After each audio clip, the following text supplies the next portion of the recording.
good afternoon, good evening, or grand rising, wherever you may be joining me from. I'd like to say thank you very much, first of all, for coming and watching this video.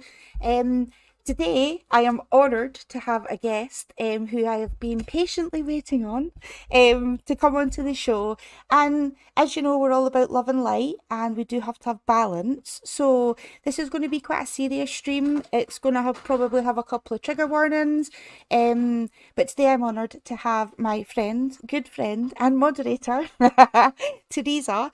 Teresa is actually an ex-drug addict, an ex-sex worker, an ex-swinger, and a survivor and absolute warrior.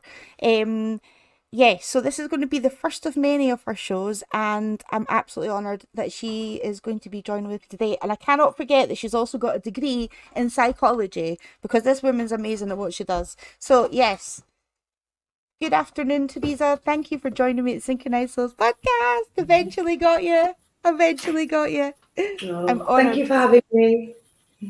Oh, absolutely, absolutely.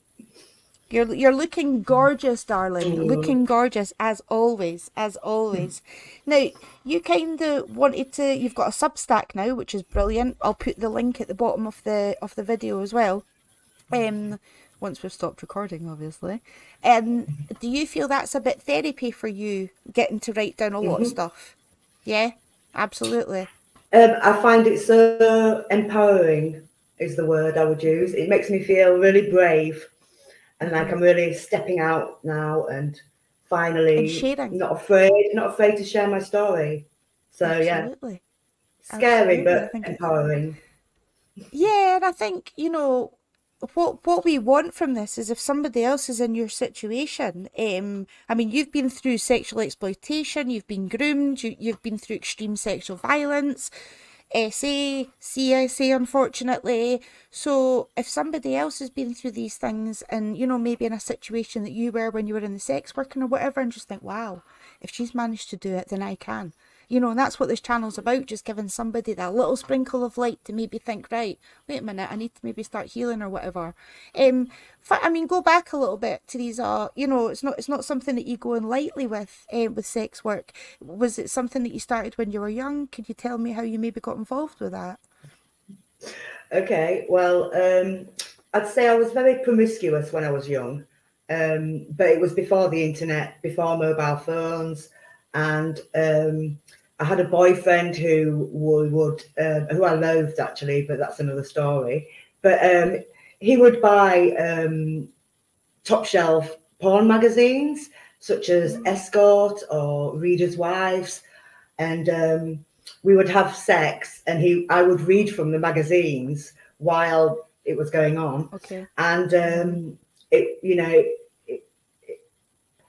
I wrote some letters, you know, to Reader's Wives, you know, which was kind of like fulfilling his fantasy. And, you know, obviously the literature was helping me during those particular sessions and stuff. So, you know, but there wasn't the technology and the access to anything like there is nowadays anyway. So I always think if I had been growing up in this day and age, I would definitely have made the mistake of being on OnlyFans. I would definitely have been a really good porn star, to be honest with you. You know, because I was so happy living in my ego at one point. You know, I thought I had this real sense of false empowerment that had been sort of tailored and groomed and solidified in my mind due to conditioning and circumstance and experience. And I really believed that I was being empowered because I was flipping it around on all the men and all the abuse and all the rape and all everything. And I was taking control. I was selling my body. I was giving it away freely. I was helping other people to become sluts and to become, you know, training for their masters and all sorts of ridiculous things, really. I was well on the path, you know, and when I finally stepped away from it, I was one step away from getting into this fantastic idea that I thought I'd had, which was rent a gimp.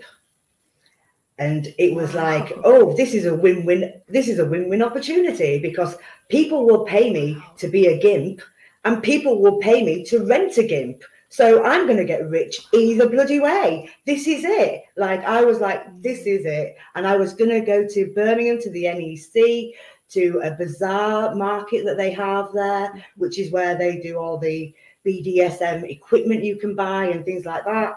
And I actually designed and helped create this very elaborate piece of equipment for a dungeon that I'd established within and the outskirts of York. Wow. And I was like, I was in it, baby, I was going all over the country, doing parties, escorting, but also hosting sex parties. I was even telling the HMRC that I was self-employed and I was advertising my social events on Fab Swingers.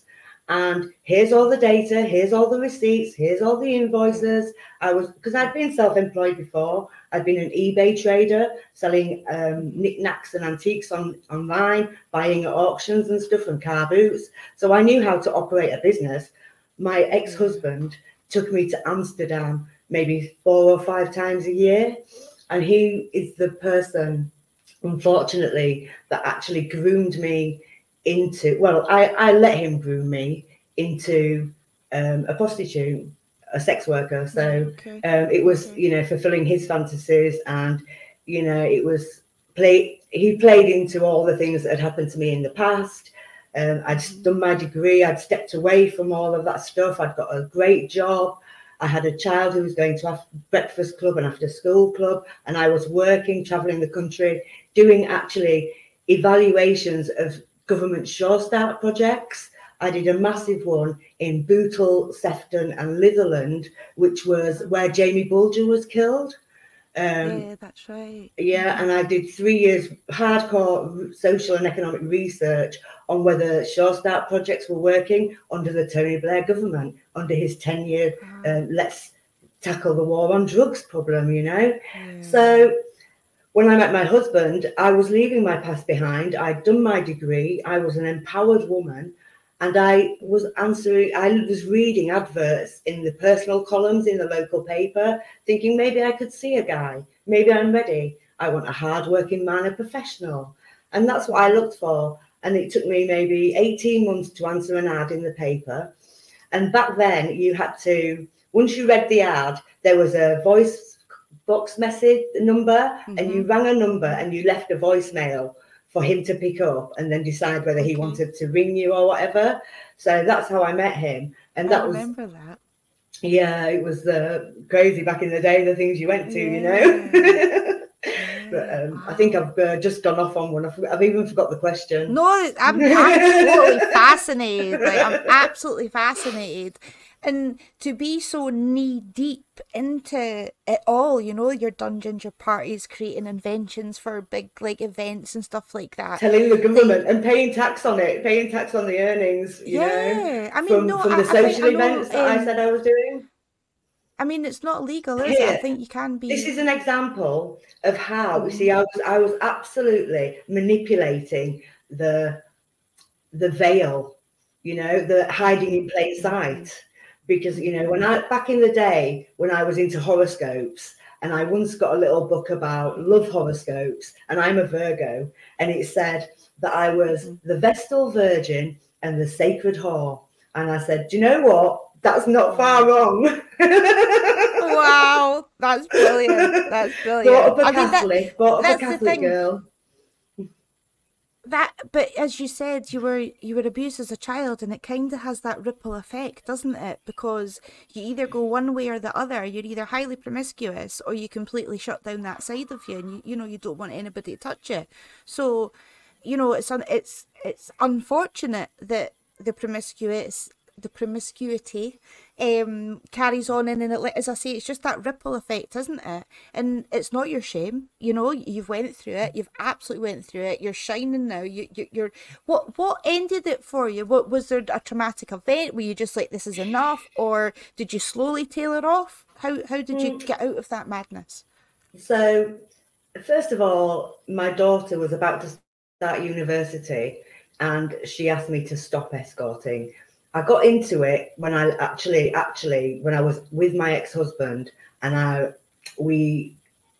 he was very bad with money, even though he earned a lot of money. And we had both, there was, you know, there was drugs involved as well. So money was going on, all sorts of things. And there was a lot of debt that he didn't know about. And things were getting more and more out of control, spiraling. So I took all the knowledge that I'd gained through our sex life as a married couple. Okay. And I used it. I used it to make money, because I needed to get us out of debt so we didn't lose our house without him knowing. And I needed it very fast. And I emailed my father in France, and he wasn't very helpful. So I thought, right, what am I going to do? So due to the connections I'd already made, you know, doing other things, I was able to spend some time with a lady who was already doing it in Wakefield. And her and her husband showed me how to set up a site, how to get customers. And she let me work with her for a couple of days from her house in order for me to get the experience. And then I started going to a hotel and working out of there. And then I was going back and using the money to get us out of this hole we was in, trying to keep the family together and stuff. And then after maybe 2 years of that, everything came crashing down.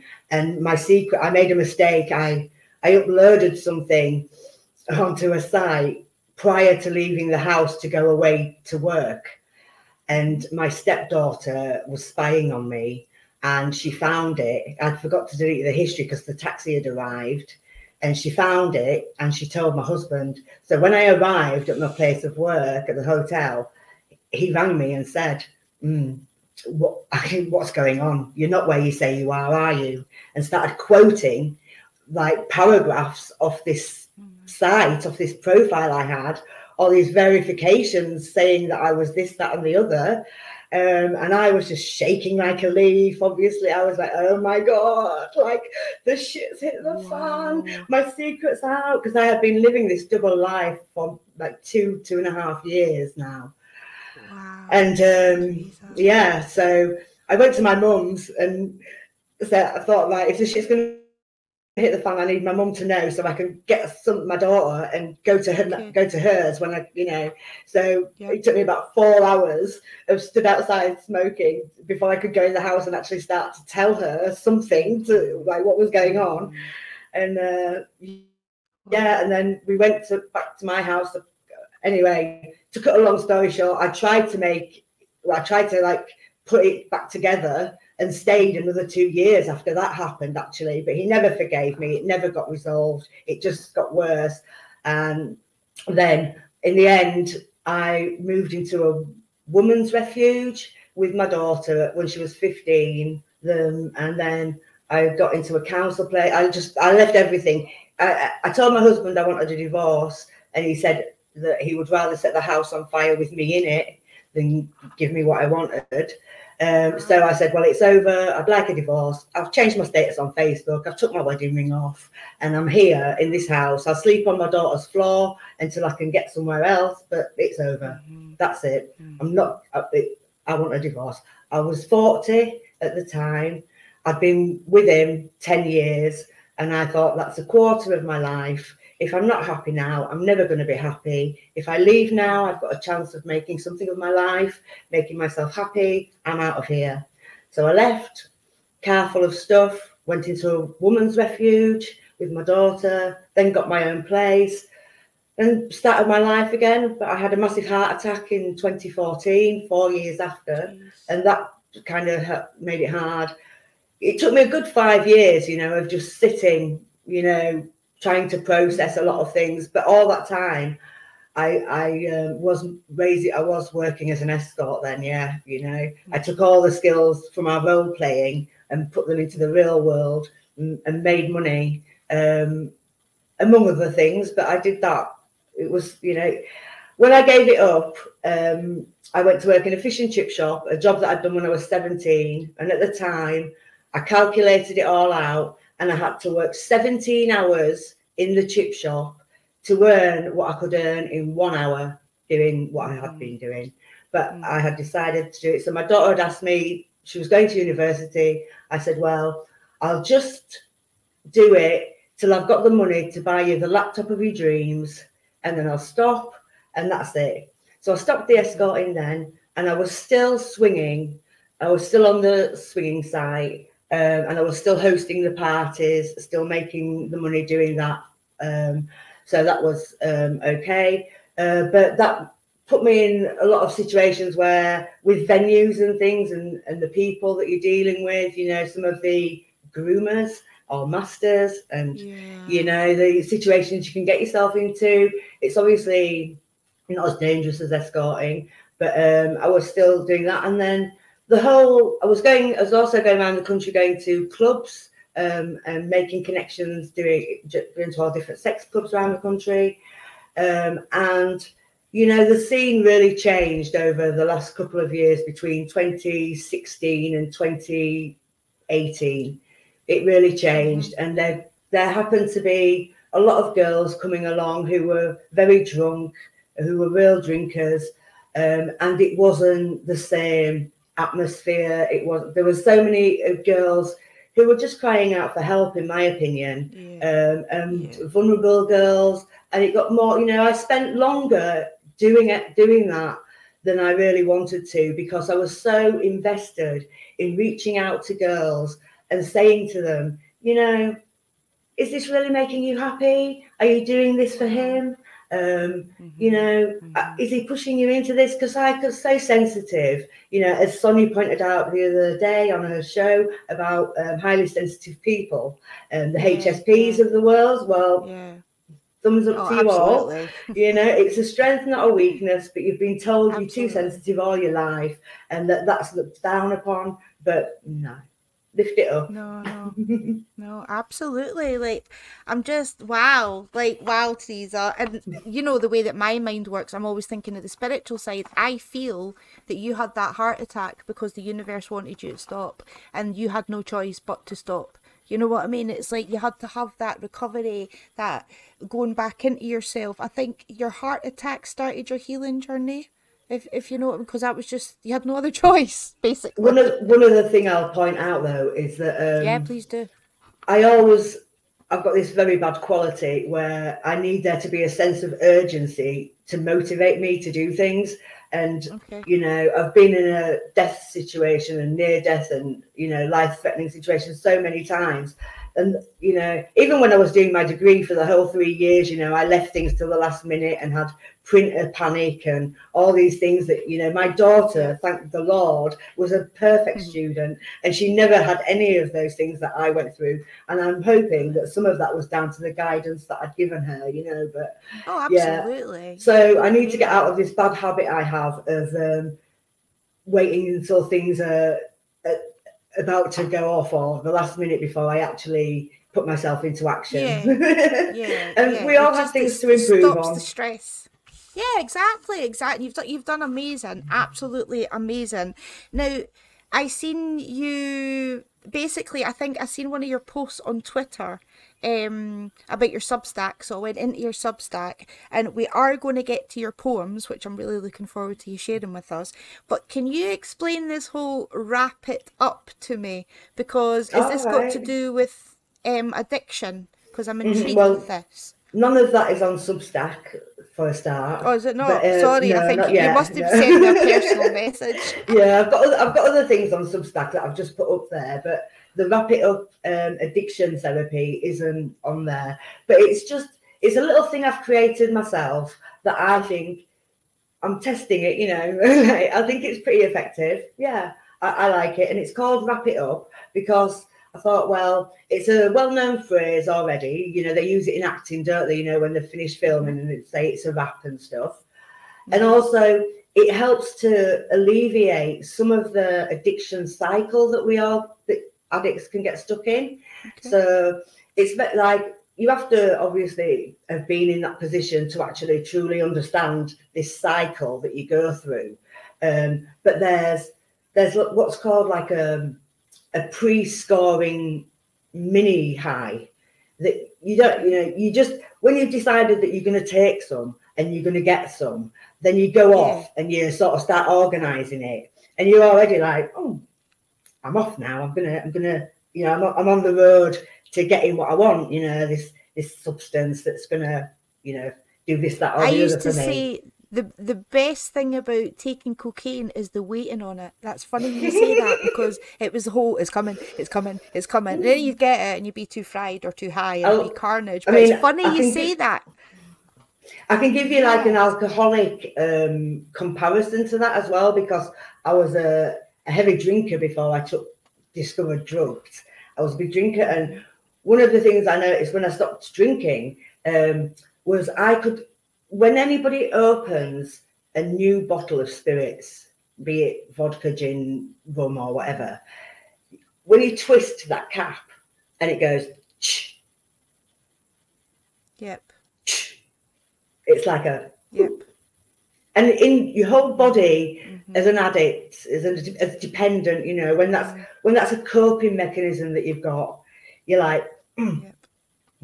Now, when I was stopping drinking, for the first couple of weeks, I didn't even cook properly, you know, because I had this ritual where when I was starting to prepare the evening meal, I'd pour myself a gin and tonic, because when I was a child, you know, when my dad was cooking, my job as little helper or slave number 3 was to pour in the gin and tonic.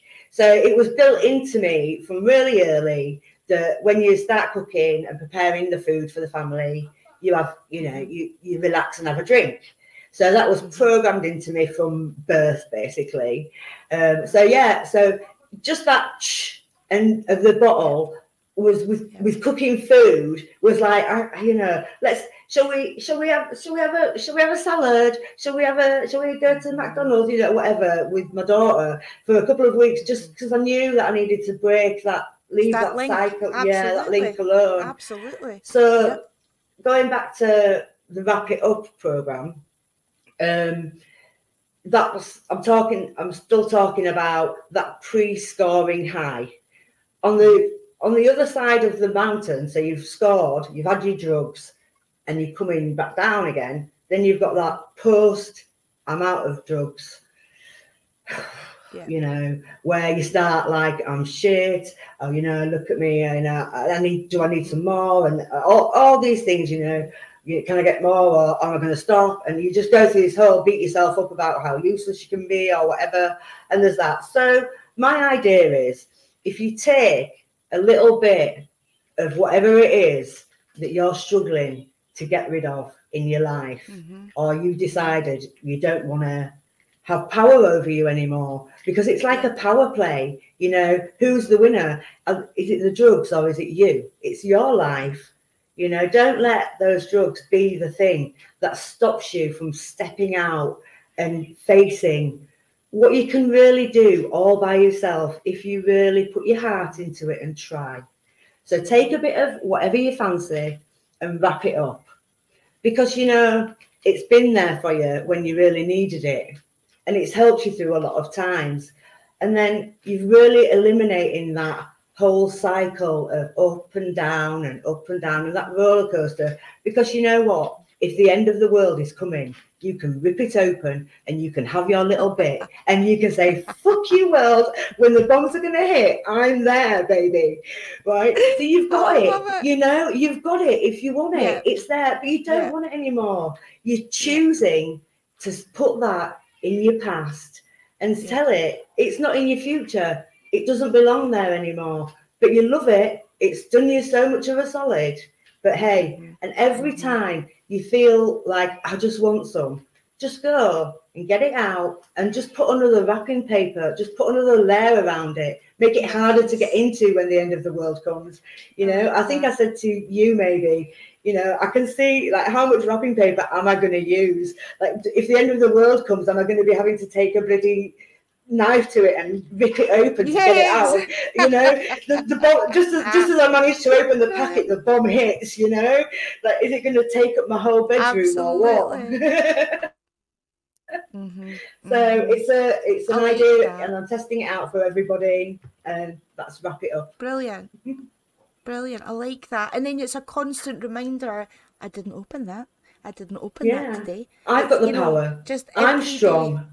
Yeah, and I've got like, Absolutely, I've yes. started to make a little list of affirmations I can say, you know, to myself while Nice, I'm wrapping it up if I need to, you know. So the examples I've just nice. got for myself so far is, don't be hard on yourself. Good. You were there when I needed you. Thank you for helping me through hard times, but I don't want or need you ever again. I'm Lovely. so strong. Whatever it takes, there is no turning back. Onwards and upwards, always. You are my past. My future is all about self-love, taking care of myself, and you just don't belong there. I love that, Teresa. That is so empowering, isn't it? So empowering. And that, you know, I've battled with addictions and everything, and I've got to detox for the next few weeks, so that's going to be fun. But I'm going to do that little wrap it up, because I feel, for me personally, because I have to come off like cannabis weed, I'm going to wrap it up, and I'll have a strength that I've not opened that. Do you know what I mean? And I won't be harsh on myself if I'm absolutely tearing my hair out and I go for Exactly. an If open you it. need to open it, you know, well, here's a little tip, right? Do two. Wrap up two things. Yeah. Do one, and then do an emergency one that you just wrap Yeah. once, right? Yeah. And Yeah. it's like a baby fail if you open that one, but Yeah. you've still got your main one.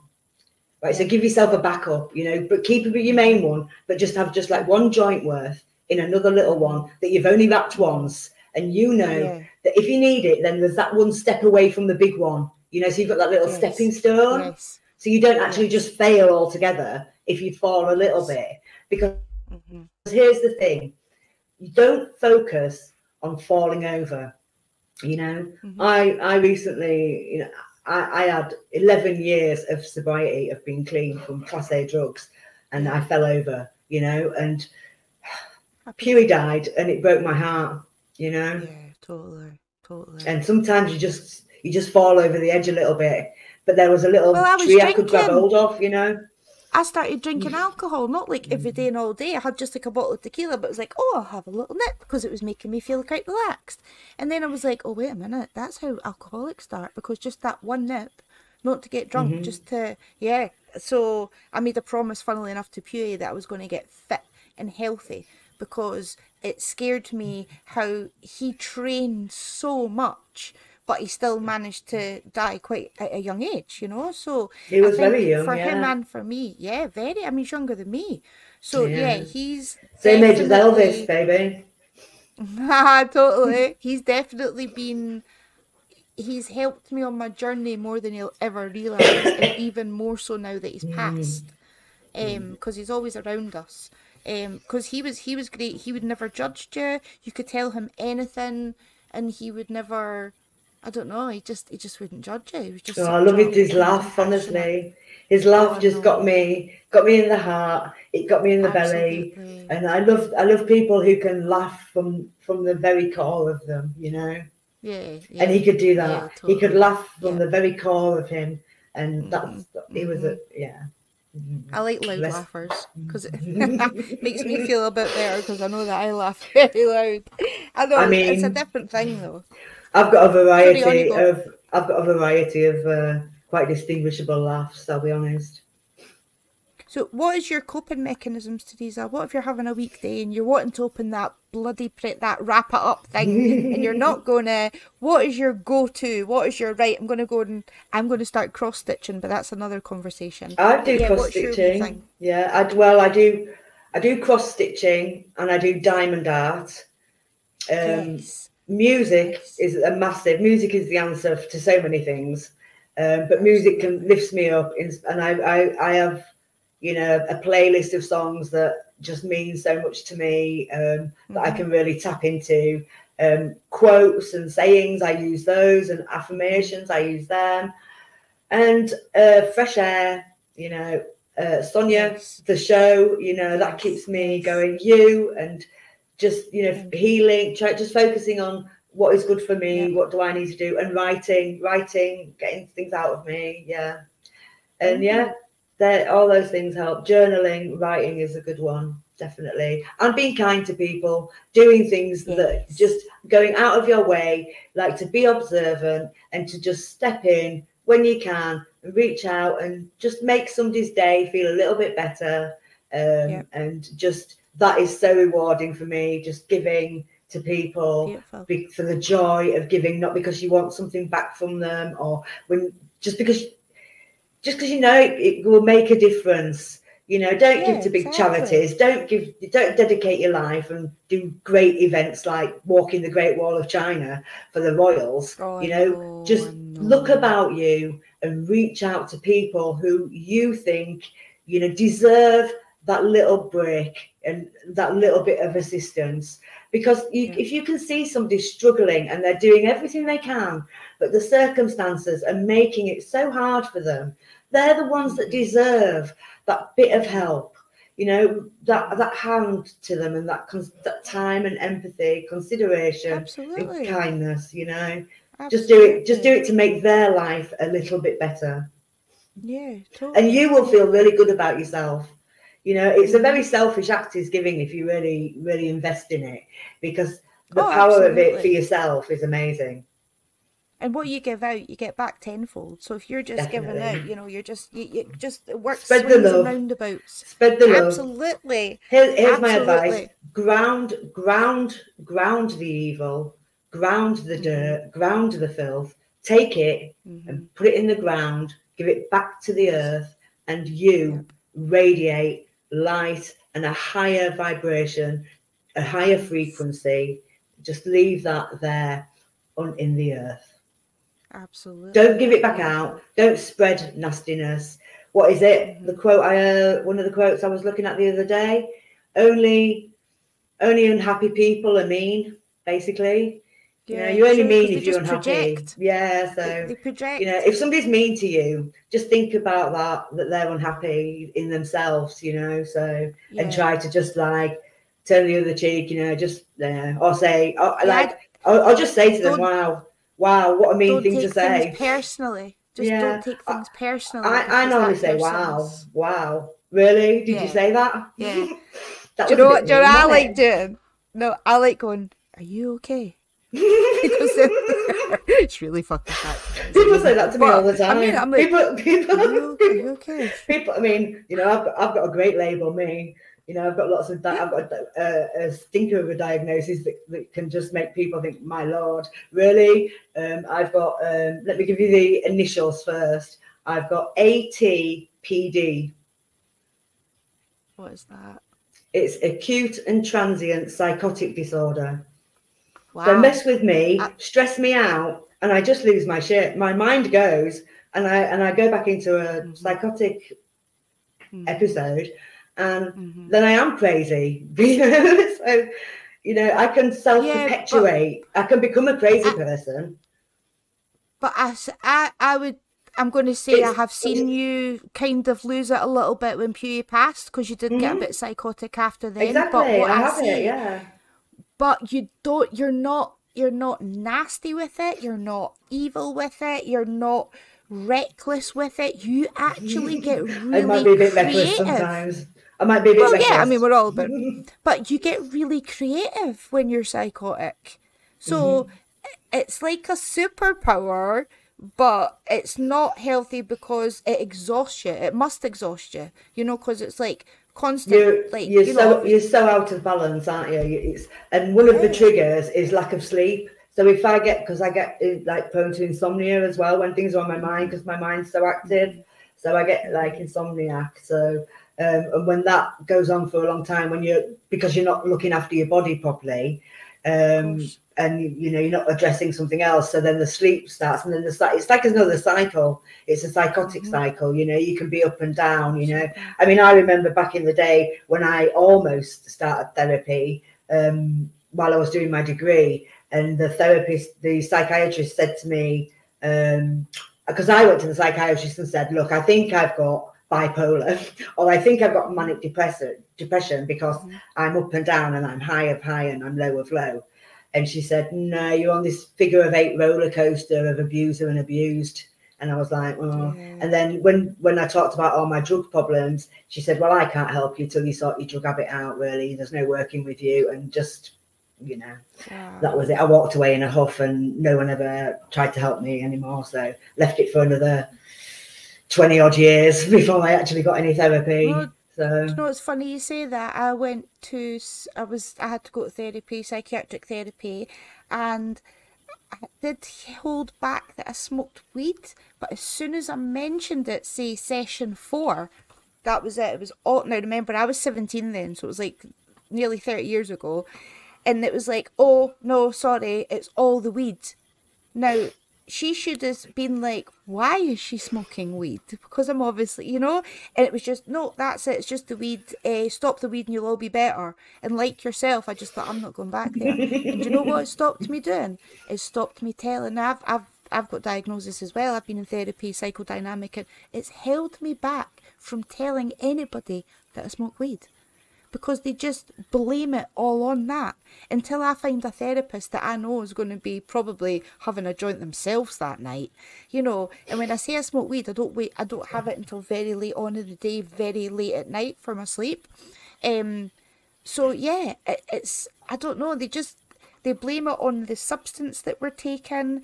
There's a reason why we're taking substances, because obviously of the abuse. So it's the symptom, not the cause. It's the symptom, yes. not the cause. Yes. And that's why people probably aren't soaping. And also, I was a mum at the time. So exactly. So there's extra stigma and pressure, isn't there? Yes. And if you like own up to that, there's the threat of social services taking your children off you, and you know, all these other things, you know. Yep. So you can't disclose that information because, and you know, when you do disclose certain information, it really doesn't do you any favors. You know, so it discourages people because, you know, they're forcing one particular kind of help on everybody, and if you don't fit that mold, and they're also judging you, you know, when I was young and naive, I used to always say, "Oh, social services are there to help and support you," and then, you know, I grew up. I'd say, you know, social services are there to blame you and judge you and take your children from you. So watch out for them.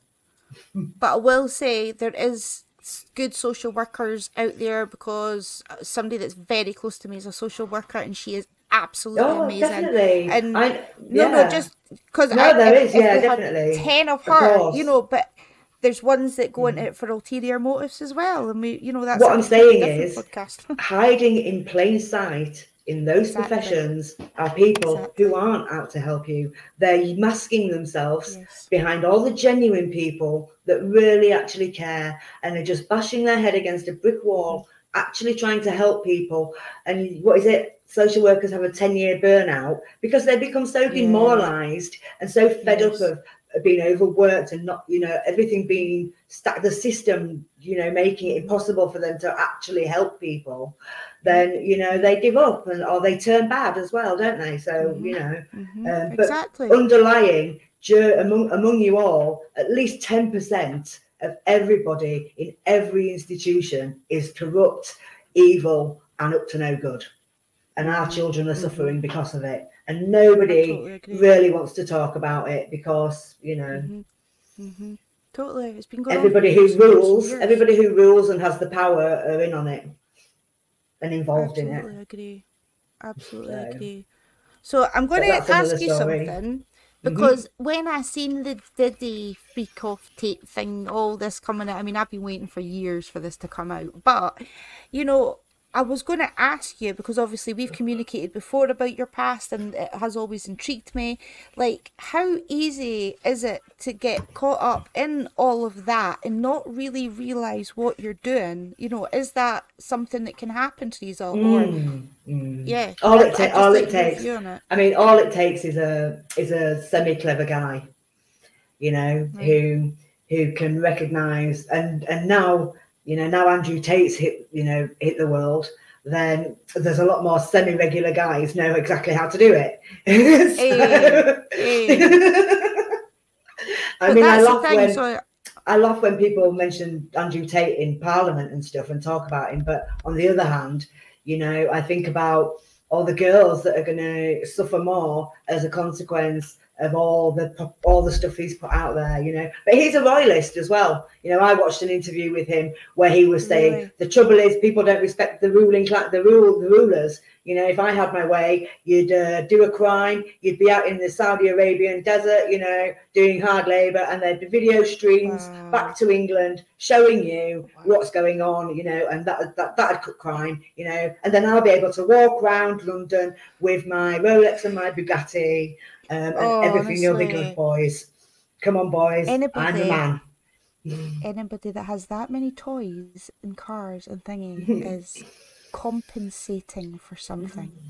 Don't you say? Well, just I mean, like, and I'm not talking about departments, anything. You know, it could be anything. He is not happy within his life. He's got to show all of this stuff. He says he's not part of the matrix, yet he buys all the designer stuff. Like, I'm sorry, I see that as branding. I mean, they might put him in prison, you know, because that's part of the whole thing, isn't it? But as far as I can see, then he is part of the establishment, like controlled opposition, because he's promoting royalty. So I won't forget that. Yeah, totally. And he has all that like obscene amount of wealth. And who needs that many Bugattis? I don't do politics or anything.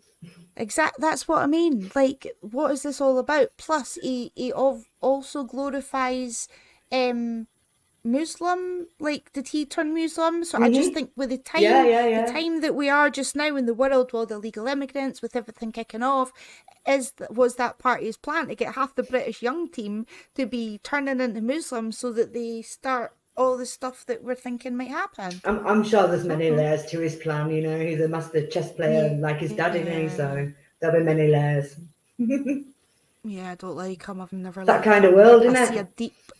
I see a deeply unhealed man. I see a man that really needs a lot of healing. That's what I see. That's what I see. I mean, now see the thing with ego, right, is like it ties in with the whole sex industry as well, doesn't it? Like you were saying, you felt empowered, right? You weren't really empowered, were you? It's a false. If you've got all these men, women go, wow, like, you're amazing, you're the best at this, you look at that. Obviously, you're going to be like, ego's getting like this. So I understand how easy it would be for somebody vulnerable to get into the sex industry, to get into sex work, to get into degrading relationships because they don't know their self-worth. Do you feel that you've done a lot of healing and that's what it is that you need to get your self-worth back? Yeah, 100%. Everything you said just then, and you've absolutely just perfectly led us into my other segment, which is how much of your life is a performance. So if I just read what I've written briefly, then we can discuss afterwards. So my question is, how much of your life is a performance? This question got me thinking, because I realised it's very hard to face up to the fact that your whole life is a performance when you have nothing else to replace it with. You've no idea what your life could be because it's been shaped and moulded into this thing that you once thought was empowering. But how empowering is it really to have all of your self-worth and all of your self-esteem in the hands of other people? Sorry, I've lost my spot. Oh my God, I'm panicking. Don't panic. I'm panicking. I can't see where I was. You can just start again. Oh yeah, in the hands of other people who can easily toss you aside in a whim. You tell yourself it doesn't matter. You're just acting, putting on a performance. As a swinger, it's the first rule. Everyone has the right to say no. Respect and accept that and move on. Look for someone who is interested. Don't think of that, worry or focus about people who aren't interested. Focus on easy come, easy go. Variety is the spice of life. And look for people who want you or seem like they do. Don't look for any intimate, meaningful relationships, because 90% of all those people out there wanting to hook up with you are lying to you, are being dishonest to you. And that's just the truth of it. It takes time to build friendships with genuine people, and those people might never even tell you their real name. So you have to protect yourself, and you have to keep yourself safe, and you have to look around and think, you know, are these people in my life of benefit to me, or are they taking from me? You know, am I doing this because I really want to, or am I doing this because somebody's told me it was a good thing to do, or I was programmed to do it, or somebody else wanted me to do it? Do I want this? Is this making me happy? And that's what happened to me. You know, I looked around and I realized one day when I was bored, I wasn't getting a buzz out of what I was doing. It wasn't making me feel good anymore, even though I was all in the ego, you know, and it had been so great. Like, I wasn't feeling good anymore. Just everything around me had changed, and I felt isolated, and I just looked at the people and I thought, is this really what I want? Do I really like this? Do I really want this? Is this just happened? Am I just saying this? Am I just doing this because of what's happened before? Do I like this because I think I like it because somebody touched me when I was 4 and got a hard on, and I didn't realize then, but I was laughing because they were tickling me, you know, and everyone was around me, or my family, or, you know, and no one thought anything of anything, but yeah, I was getting tickled and, you know, on his knee and almost weeing myself. But, you know, now I think, oh my God, he had a hard on, you know, because I know what a penis in somebody's pants feels like hard now. When I was 4, I didn't know that. Of course not. So that set me on a path, you know, and time upon time. And you build up this, you think it's strength. You think you're, you know, and you flip the tables. You think, well, they did that to me, but look what I'm doing. You know, what he did was nothing. He only touched me there, and he only did that, and he only trapped me in a toilet and forced himself on me and made me suck his cock, you know. But and then he told me I liked it and said, let's meet up and do it again, you know. And I didn't know how to say no. I didn't know how to speak, and I just got dragged along where the wind would take me because I wasn't grounded, and I didn't know how to say no, and I didn't know. I just, you know, freeze, fight. People don't fight at first, you know. When things happen, no one, you know, it takes experience of being in dangerous, vulnerable situations and learning how to handle yourself when you're confronted with them. It takes time to learn how to fight. You know, most people freeze. Most people freeze. Yeah. Was it freeze or fawn? And fawn is just literally like a fawn. You don't like freeze, but it's like you just give in because, like you've just been saying, you're kind of programmed to you do disassociate, don't you, till it's over. Absolutely. Because if you fight, you know, you'll make it worse and you're more in danger. So you can't, you know, you learn not to put yourself in that danger. It's a slow road to learning how to say, you know, get off me, I'm going to scream rape. In a relationship, you're confused because you're like, wait a minute, this is a relationship, but of course, you've said no. I love this guy. I worship, you know, you might worship him, and there lies the problem. You know, no man is an idol. No one is an icon. Stop worshipping these people because they throw you a bone. You know, and they just apologise to you and I won't do it again. I'm sorry, and then it happens again. If people are sulking with you and punishing you by removing their time and affection, you know, they're manipulating you. They're using coercive control probably, you know, because they are punishing you. So you toe the line. You get your boat, you know, you get your bread and water back, you know, or whatever. Yeah, I've had that. Be careful. I've had that. It was what is it he used to say? It's him that shall never be named. Used to say, I think I maybe got 4 kisses off him in about 3 years. And when he did, one time he was like, oh, you're a lucky girl, you got that tonight. And I took that shit. Like, I allowed him, Ken. And at the time I was just thinking, all right, yeah. Like, I was a completely different person. I mean, now I know my worth. Like, the reason I'm single is I've never met a man that deserves me yet. Do you know what I mean? Because it's going to take one very special person to get through my stone heart. No, I'm joking. No, I'm quite happy being single, and I think it's obviously because of the trauma and abuse that I've gone through. Not as severe as yourself, obviously, but not that it's a competition. But yeah, it either leads you one way or the other. And when I was younger, I was quite promiscuous because I had an absent father, and I was never taught that just because you have sex, it doesn't mean that they love you. I thought, oh, if you have sex with people, then you're going to be in a relationship, and then that's you. And it's just not educated enough at all. So yeah, I made the mistake, and I think we're both at the same stage now where we're just like celibate men. But it's a good place to be, but we need to heal more because we shouldn't be like this either. It's the one extreme to the other, and we need to just be in that middle bit. Don't you So think? my daughter said to me, so are you done then, Mum? Is that it? Have you retired? Right. And I said, Mm-hmm. Of well, I mean, I'm not gonna never say never, course. but I'm still on a sabbatical.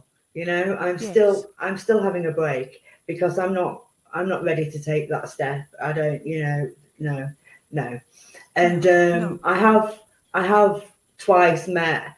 I've twice visited with a friend who I've got a very strong relationship with that we formed on the scene, and Mm-hmm. we've now, he's a very patient man. He's a Nice. very loving, Nice. very patient man, and he knows that you know we've had plenty of amazing sex in the past. Don't get definitely. So he knows what he's waiting for. Yeah, But totally, totally. I like he might that. be I waiting like forever that. though. I don't know. Exactly, exactly. But no, I think that's nice that you've met somebody that, out of the chaos, you've got a nice wee bond. Oh, And I'm this. not being funny. He clearly likes you because he wouldn't just stick around just knowing that one day you might get lucky with it. He's obviously adores the bones of you as well. He's a good I think man. so anyway. I Well, I, think I so. adore the bones So of him too.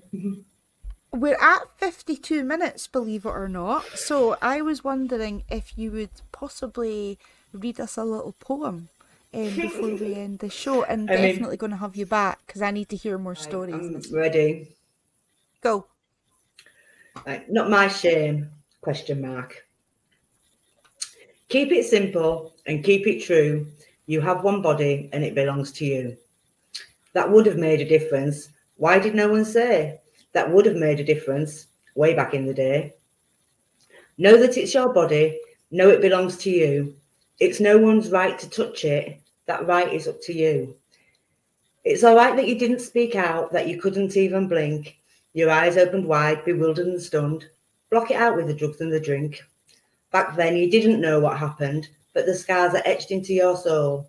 So many men abused you, no wonder you never felt whole.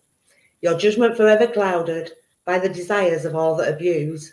Pick up a damaged girl, and oh, how the sick will amuse.